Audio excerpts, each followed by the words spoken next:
உங்களுக்கான இன்றைய வாக்குத்தத்தம். தன் நிலத்தை பயிரிடுகிறவன் ஆகாரத்தால் திருப்தியாவான், வீணரை பின்பற்றுகிறவனோ வறுமையால் நிறைந்திருப்பான்.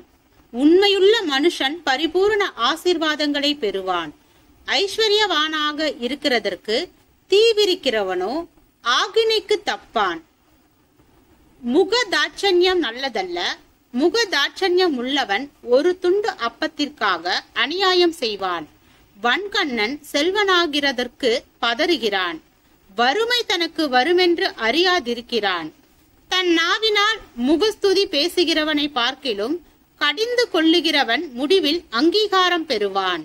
நீதிமொழிகள் 28வது அதிகாரம் வசனம் 20 முதல் 23 வரை.